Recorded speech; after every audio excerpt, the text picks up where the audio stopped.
मेरे प्यारे बच्चे, आज का संदेश कुछ खास है। इसे ध्यान से सुनना मेरे बच्चे। मेरे बच्चे, तुम जानते हो सच्चा भक्त कौन होता है?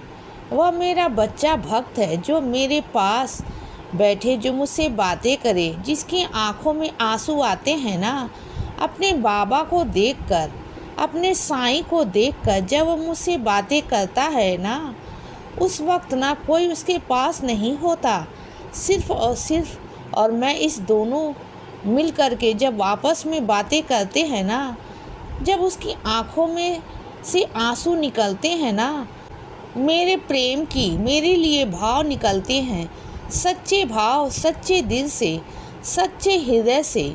जब वह मुझे मानता है, जब वह यह जानता है कि उसके बाबा समक्ष बैठे हैं उसके, तो हाँ मेरे बच्चे, मैं तेरे समक्ष ही बैठा हुआ होता हूँ।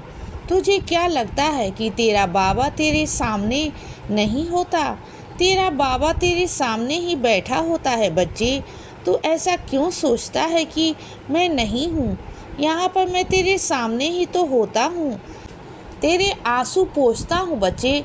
जब तू रोता है ना, तुझे एहसास भी कराता हूँ कि तेरे बाबा हैं तेरे साथ। उस वक्त ना तू बहुत परेशान होता है, तुझे देखकर भी ना बहुत सारी चीज़ें देख नहीं पाता, बहुत सारी चीज़ों को तू नज़रअंदाज कर देता है बच्चे।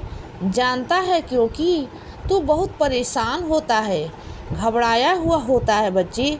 तुझे कुछ समझ में नहीं आ रहा होता कि मैं क्या करूं, क्या ना करूं, लेकिन मुझ पर भरोसा रखा करो।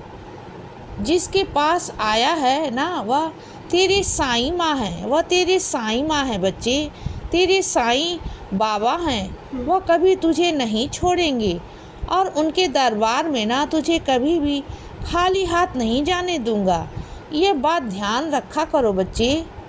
तुझे मेरे दरबार से कभी खाली हाथ नहीं जाने को मिलेगा बच्चे। तेरी झोली भर भर के ही तुझे भेजूंगा।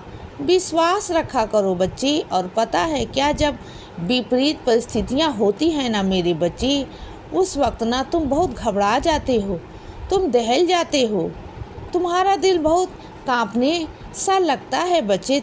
तुम कांपने से लगते हो, तुम घबरा जाते हो, तो तुम्हें समझ नहीं आ रहा होता। लेकिन उस वक्त ना तुम साईं साईं जाप किया करो। तुम अगर ऐसा करोगे ना, तो मैं सच कहता हूँ कि जो तुम्हारा कांपना, डरना है ना, घबराना है ना, वह सब निकल जाएगा बच्चे। तुम मेरे सच्चे भक्त हो, तुम मेरे बहुत प्यारे भक्त हो बच्चे। जानते हो तुमने जो मेरी सेवा की है ना, निस्वार्थ भाव से, सच्चे दिल से, निस्वार्थ भाव से हमेशा मेरे लिए किया है मेरे बच्चे।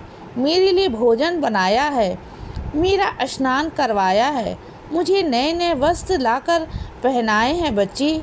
बाबा ऐसे, बाबा वैसे, सारी बातें मुझसे कहते हो, जबकि जो भी कुछ खाने को लेकर आते हो ना, उसमें भी मुझे हिस्सा देते हो ना। अपना हर हिस्सा मेरे आगे आता है। तुम्हारा हर कुछ, चाहे तुम कुछ भी खाओ ना, कुछ भी तुम्हारे मुख में जाने से पहले तुम मेरे मुख में डालना पसंद करते हो बच्चे। यही तो प्यार है तुम्हारा, जो निस्वार्थ भाव से तुम करते हो बच्चे। तुम ना मुझे अपना बाबा भगवान की तरह नहीं, तुम मुझे एक मित्र की तरह मानते हो, घर के सदस्य की तरह मानते हो बच्चे, घर का मुखिया मानते हो। और घर का मुखिया होने के नाते मैं तुझे ढेरों सारा आशीर्वाद देता हूँ, बहुत सारा आशीर्वाद देता हूँ बच्चे। और जब मेरे आगे बैठते हो ना, तो बोला करो कि बाबा मुझे क्षमा करो, जो भी मेरे कर्म हैं उसे मिटाओ और मुझे आगे रास्ता दिखाओ बच्चे।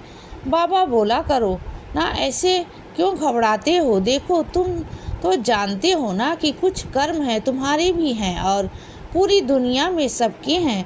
कुछ कर्म ऐसे हैं जिनके बारे में हर कोई नहीं जानता, उसका फल सबको भोगना पड़ता है बच्चे। अगर तुम मेरे सामने बैठकर क्षमा मांगोगे, याचना करोगे कि साईं मेरे भूल चूक को माफ़ कर दो, मुझे क्षमा कर दो, मुझे रास्ता दिखाओ, मेरे कर्मों को काट दो, क्या मैं क्षमा नहीं करूँगा? बोलो, क्या तुम्हारा बाबा तुम्हें क्षमा नहीं करेगा? क्या मैं तुम्हें आगे नहीं लेकर जाऊंगा? हाँ, मैं तुझे लेकर जाऊंगा बच्चे। भरोसा रखो मुझ पर, अपने बाबा के ऊपर। जब मेरे पास कोई आया ही नहीं, कहेगा नहीं, तो कैसे मैं उसकी ज़िंदगी में सुधार कर सकता हूँ? जब बच्चा, छोटा बच्चा रोता नहीं ना, तो उसकी माँ भी उसे दूध नहीं पिलाती, तो फिर मैं कैसे करूँ? बताओ मुझे। जब तुम मेरे पास आओगे नहीं, कहोगे नहीं, अपनी परेशानियाँ रखोगे नहीं, तो कैसे करूँगा? मुझसे बोलो ना, मुझसे कहो ना बच्चे। आओ मेरे पास, बैठो मेरे पास, मेरा एहसास करो। मैं हूँ इस दुनिया में, हर जगह हूँ। तुम मुझे जहाँ चाहोगे ना, वहाँ मुझे पाओगे बच्चे। मुझे मालूम है कि तुम्हारे घर पर मेरी तस्वीर, मेरा स्वरूप तुम्हारे घर में रखने की अनुमति है ही नहीं। मुझे मालूम है कि मेरे सब लोग खिलाफ हैं, लेकिन एक तुम हो जो सबसे परे होकर तुम मुझे फिर भी पूछते हो। मैं तुमसे पूछता हूँ, क्या सिर्फ मैं स्वरूप में या तस्वीर में हूँ? बोलो, क्या तुम्हारी दीवार में नहीं? तुम अपने घर की दीवार में मुझे ढूंढने की कोशिश करना। तुम्हारे घर की दीवार में मैं तुम्हें मिल जाऊंगा बच्चे। तुम देख लेना, ढूंढ लेना अपने बाबा को, और फिर जब उस दीवार की कोई उस घर से बाहर निकल कर देख लेना। जिसमें हिम्मत है वो करके देख लेना। मैं तो उस दीवार में ही हूँ, मैं तो हर जगह हूँ बच्चे। मैं तो कण कण में हूँ, मैं तो उस घर में हर जगह हूँ, हर कोने में हूँ, हर जगह मौजूद हूँ बच्चे। हर कमरे में हूँ मैं। कहाँ कहाँ से और कौन कौन मुझे निकालेगा? तो तुम ना परेशान मत हुआ करो। तुमने ये मत सोचो कि तुम बाबा को छोड़ दिया, या बाबा रूठ कर चले गए, या बाबा नाराज़ हो गए।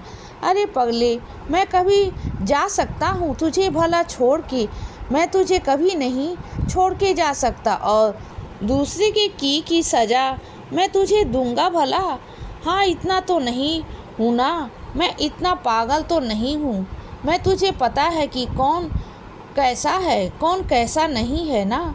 तुम इतना वहम मत डाला करो अपने मन में। और सुनो बच्चे, अगर तुम घर में ही इस चीज़ की लड़ाई चल रही है ना कि कौन घर में जोत कौन जोड़ेगा, कौन घर में दीपक सबसे पहले जलाएगा, इस चीज़ की भी लड़ाई है ना, तो यह मूर्खता है मेरे बच्चे।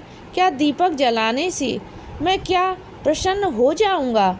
चलो ठीक है, मान लिया कि तुमने दीपक जलाया, मैं प्रसन्न हुआ, क्योंकि तुम मेरे बच्चे हो, क्योंकि तुम्हारे अंदर सच्चे भाव हैं। लेकिन अगर तुम्हें हक का कोई छीन करके, तुम्हारे हटा करके अगर कोई दीपक जलाएगा, तो क्या उसका दीपक मैं स्वीकार कर लूँगा? अरे वो तो बेवकूफ़ है, वह मूर्ख है। दीपक तो मन से जलाया जाता है बच्चे। इसीलिए बच्चे सदा खुश रहो और हमेशा मुस्कुराते रहो। मेरा आशीर्वाद हमेशा तुम्हारे साथ है बच्चे। अब रात हो गई है मेरे बच्चे, अब सो जाओ। शुभ रात्रि।